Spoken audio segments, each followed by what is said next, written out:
દેવભૂમિ દ્વારકાથી હાલ મહત્વના સમાચાર સામે આવ્યા છે। દ્વારકામાં વાતાવરણમાં અચાનક પલટો આવ્યો છે। તો દેવભૂમિ દ્વારકાના 2 તાલુકામાં છૂટાછવાયા વરસાદી ઝાપટા પણ પડ્યા છે। ત્યારે ખંભાળિયા કલ્યાણપુર ગ્રામ્ય વિસ્તારમાં વરસાદ વરસ્યો છે।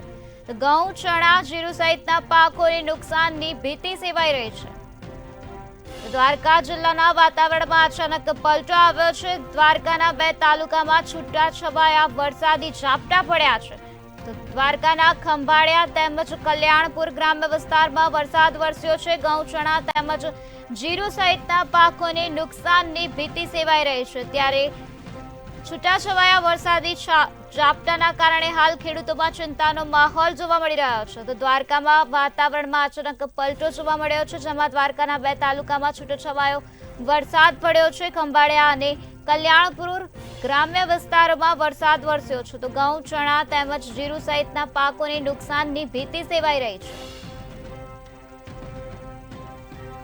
અચાનક જ વાતાવરણમાં પલટો આવી ગયો છે। દ્વારકામાં વાતાવરણમાં પલટો આવ્યો છે, જેમાં દ્વારકાના 2 તાલુકામાં છૂટોછવાયા વરસાદી ઝાપટા પણ પડ્યા છે। વરસાદી ઝાપટાના કારણે શિયાળુ પાકને નુકસાન જવાની ભીતિ સેવાઈ રહી છે। તો આ સાથે ઘઉં, ચણા અને જીરું સહિતના પાકોને નુકસાનની ભીતિ સેવાઈ રહી છે। ત્યારે કમોસમી ઝાપટાના કારણે ખેડૂતોમાં હાલ ચિંતાનો માહોલ જોવા મળી રહ્યો છે। દ્વારકાના ખંભાળિયા અને કલ્યાણપુર ગ્રામ્ય વિસ્તારમાં છૂટોછવાયો વરસાદ વરસ્યો હતો। તો 2 તાલુકામાં છૂટાછવાયા વરસાદી ઝાપટા પડ્યા હોવાના સમાચાર સામે આવ્યા છે। વાતાવરણમાં અચાનક પલટો આવી ગયો છે। તો દેવભૂમિ દ્વારકા જિલ્લા તરફથી હાલ આ મહત્વના સમાચાર મળ્યા છે, જેમાં દેવભૂમિ દ્વારકા જિલ્લામાં વાતાવરણમાં અચાનક પલટો જોવા મળ્યો છે।